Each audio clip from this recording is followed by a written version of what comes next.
মিমের সংসার গল্পের ৮ নাম্বার পর্বতে স্বাগতম জানাচ্ছি সবাইকে।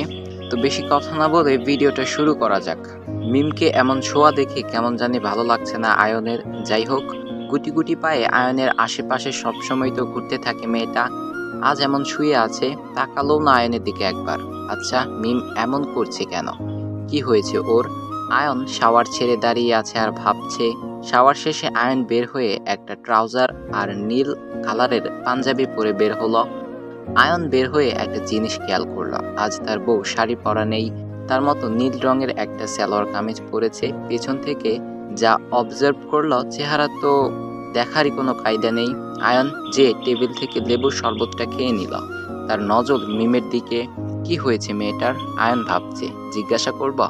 আবার নিজেই মনে মনে বলল, না, জিজ্ঞাসা করব আর কি না কি ভেবে নেবে।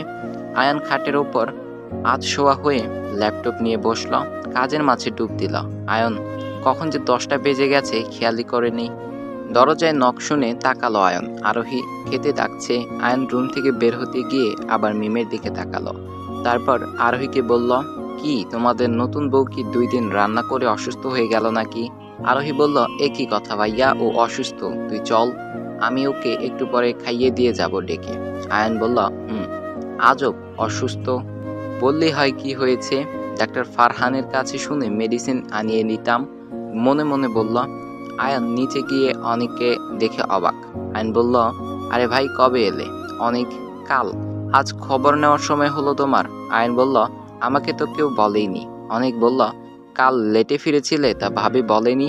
আয়ন, আর লোক পেলে না, মনে মনে বলল কথাটা। খাওয়া শেষ করে আয়ন আর অনিক ছাদে গেল আড্ডা দিতে। আসলে সিগারেট টানতে গেল তারা। ছাদে সময় কাটিয়ে 11টা নাগাদ রুমে ঢুকলো আয়ন। রুমে ঢুকতেই দেখতে পেল মিম আলমারির কাছে দাঁড়িয়ে কি জানি করছে। আয়নকে দেখে হাতে থাকা কিছু একটা সাথে সাথে লুকিয়ে ফেললো মিম। আয়ন বিষয়টা দেখেছে, আর এটা দেখে আয়নের রাগে মাথা ফেটে যাচ্ছে। আয়নের কাছে কিছু লুকোনো, এই জিনিসটা তার খুব অপছন্দের। আয়ন মিমকে দেখেও এবার না দেখার ভান করে ল্যাপটপ নিয়ে বসল, আর মিম ওয়াশরুমে চলে গেল। মিম যেতেই আয়ন আলমারি খুলল, তার দেখতে হবে মিম কি লুকাচ্ছে তার কাছ থেকে। আলমারি খুলতে আয়ন যে দেখতে পেল, সে তো বোল্ড হয়ে গেল। আলমারি, তার কাপড় চোপড় কই? সব তো মিমের কাপড়। 4 পার্টের আলমারি, 2 পার্ট অলরেডি মিমের দখলে। সেখানে আগে পুরো আলমারিটাই ছিল আয়নের। আয়ন ভাবছে, যেই 2 দিনে মিম তার কাপড় গুছিয়ে সামনে রেখেছে, সে তো খেয়ালই করেনি যে এর ফাঁকে তার আলমারি অর্ধেকাংশ বাজেয়াপ্ত করে ফেলেছে মেয়েটা। দূর, ভাল লাগে না আর আয়নের। উফ, তার মানে সবকিছুতেই এখন মিম ভাগ বসাবে নাকি? না, মিমকে বলতে হবে আলমারিটা ছেড়ে দিতে। দরকার পড়লে আয়ন তাকে ওয়ার্ডরোব এনে দিবে নতুন। এর মাঝে আয়ন যে কাজে আলমারির কাছে এসেছিল ভুলে গিয়েছিল। ফিরতে গিয়ে মনে পড়ল, আবার আলমারি খুলল। মিমের লুকানো জিনিসটা দেখে আয়ন বুঝলো বিষয়টা। ও, তা আমাকে সোজাসুজি বললেই হতো, লুকানোর কি আছে? ওয়েট, তুমি নিজেই বলবা আমাকে। আয়ন খাটে ল্যাপটপ নিয়ে বসলো কাজে। মিম ওয়াশরুম থেকে বের হয়ে আস্তে আস্তে খাটের কাছে গিয়ে বসল। খাটে শুতেই আয়ন তার ওপরে আধ শোয়া হয়ে শরীরের ভার ছেড়ে দিল। মিমের বোধহয় এখনই দম আটকে যাবে। মিম ভয় পাচ্ছে, এ অবস্থায় ও কি তাহলে কি হতে চলেছে তার সাথে? মিম বলল কাঁপা কাঁপা কণ্ঠে, আমাকে ছেড়ে দিন, আজকে আমার শরীর ভালো না, আমার কাছে 1 সপ্তাহ আসবেন না প্লিজ। মিম বলল, আয়ন মিমের গলায় ঠোঁট বুলাতে বুলাতে বলল, কেন? মিম বলল, প্লিজ। আয়ন বলল, কেন সেটা তো বলো। মিম বলল, আমি অসুস্থ। আয়ন বলল, দেখলাম, কিন্তু বললে না, বললে কি হতো? মিম চুপ করে আছে। আয়ন বলল, বলো। মিম কিছুক্ষণ চুপ করে থেকে এবার হু হু করে কেঁদে দিল। মিমের হুট করে কাঁদায় আয়ন মোটেও প্রস্তুত ছিল না।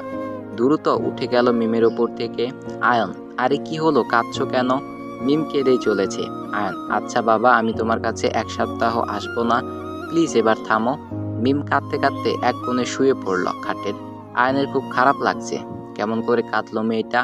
কিন্তু এই মেয়ে তো কয়েকদিন রাতের পর রাত কেঁদেছে। আয়নের তো তখন তার প্রতি মায়া লাগেনি। রাত 2টা 30 মিনিট। আয়নের ঘুম ভাঙল কারো গোংরানির শব্দে। মিম পেটের ব্যথায় গোংরাচ্ছে পেট চেপে।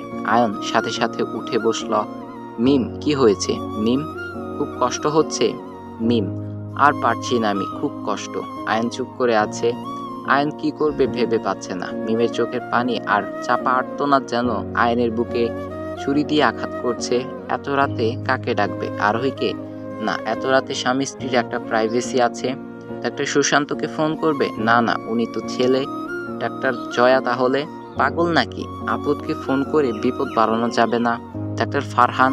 এত রাতে ফোন করা ঠিক হবে না। আয়ন না পেরে নেটে সার্চ দিল। গুগলই সব সমস্যার ইনস্ট্যান্ট সমাধান। বাসার মেডিসিন বক্সে পেইন কিলার থাকতে পারে। আয়ন এবার দ্রুত পায়ে নিচে গিয়ে একটা হট ব্যাগ রেডি করে নিল। এক গ্লাস কড়া চিনির শরবত বানালো। তারপর অনেক খুঁজে একটা পেইন কিলার পেল। সবকিছু উপরে নিয়ে গেল। আয়ন বলল, মিম ওঠো। মিম। আয়ন মিমকে কোনো মতে ধরে উঠালো। মিমকে পেইন কিলার খাইয়ে দিল। আয়ন বলছে, মিম এ নাও, এই চিনির শরবতটাও এক ঢোকে খেয়ে নিবা। মিমের হাত কাঁপছে। আয়ন নিজে মিমকে খাইয়ে দিল। আয়ন শো এখন। মিমকে শুইয়ে দিল। এই হট ওয়াটার ব্যাগটা পেটে দিয়ে রাখো, আরাম পাবে। 1 ঘন্টা পর মিমের ব্যথাটা কমল। মিম ঘুমিয়ে গেল। সকালে মিমের ঘুম ভাঙল। মিম চোখ খুলে আয়নকে দেখল। মিমের মুখে মিশ্রিত হাসি। মাশাল্লাহ, কি সুন্দর তার বরটা। ঘুমের মাঝে কি পরিপাটি লাগছে তাকে। গতকাল রাতে আয়ন তাকে অনেক যত্ন করেছে। আয়ন মিমের পাশে না থাকলে হয়তো মিম পেটের ব্যথায় শেষ হয়ে যেত। মিম ভাবছে, মানুষটা বাইরে দিয়ে যতই খারাপ মনে হোক না কেন, ভেতরে অনেক ভালো। এ কারণেই তো মিম তাকে এতটা ভালোবাসে। আর সে কিনা বলে সে মিমকে ভালোবাসে না। ভালো না বাসলে মিমের এত কেয়ার করত? মিমের শরীরটা এখন অনেকটা বেটার লাগছে, শুধুমাত্র আয়নের কারণে না। মিম মনে মনে ভেবে নিয়েছে সে আয়নের মন জয় করবেই। সে যে করে হোক আয়নের মনের এক কোণে নিজের জন্য জায়গা তৈরি করে ছাড়বে। আয়নের ভালোবাসা সে অর্জন করবেই। ঘড়ির দিক তাকাতেই মিমের চোখ কপালে। এখন 8টা বাজে। ধুর, মিম এত দেরি করলো কিভাবে? এখন মিম রান্না করবে কখন?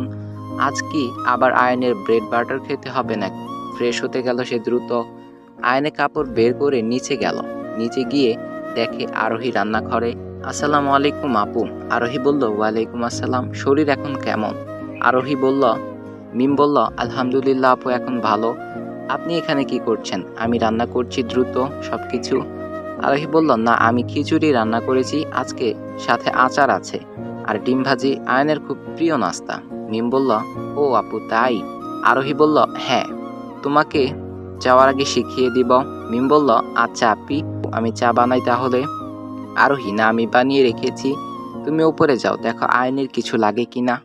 মিম আরোহীর কথা মতো উপরে গেল। মিমের খুব লজ্জা করছে কেন জানি। রুমে ঢুকতেই দেখলো আয়ন শার্ট পরছে। আয়ন মিমকে দেখে শার্টের বোতাম লাগাতে লাগাতে বলল, এখন শরীর কেমন? মিম বলল, জি ভালো। মাথা নিচু করে এমন একটা ভাব ধরছে যেন আয়নের চোখে চোখ মিলাতেই সে লজ্জায় মরে যাচ্ছে। আয়ন বলল, এত লজ্জা পাওয়ার কি আছে? বুঝি না, এত লজ্জা আসে কোথা থেকে তোমার? আমাকে একটু ধার দাও, আমি তো একটুও লজ্জা পাই না। মিম আয়নের কথা শুনে হেসে দিল। আয়ন ওয়ালেট মোবাইল পকেটে রেখে কোট নিল। মাশাল্লাহ, যা লাগছে না।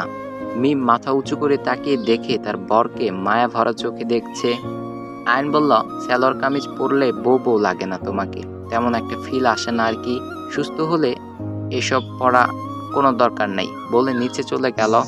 দেখতে দেখতে 7 দিন পার হয়ে গেল। এইদিকে জয়ার বাবা অনেক অসুস্থ। হার্টে ছিদ্র পাওয়া গেছে কয়েকটা। এই নিয়ে জয়া খুব টেনশনে আছে।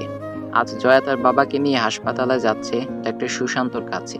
গাড়িতে বসে জানালার দিকে তাকিয়ে আছে। হঠাৎ জয়া একটা জিনিস খেয়াল করলো। সেদিন বাসায় ফিরে জয়ার মন খুব খারাপ ছিল আয়নের কথায়। কষ্টে তার বুক ফেটে যাচ্ছিল। সেই দিন রাতেই জয়ার বাবা অসুস্থ হয়ে যান। জয়ার বাবা অসুস্থ হওয়ার পর থেকে জয়া যেন তাকে নিয়ে বিজি। আশ্চর্যজনক বিষয় হচ্ছে, এরপর থেকে এতদিন জয়ার একবারের জন্য আয়নের কথা মনে পড়েনি। তাহলে কি আয়নের কথাই ঠিক? জয়া কি নিজের উত্তর পেয়ে গেল?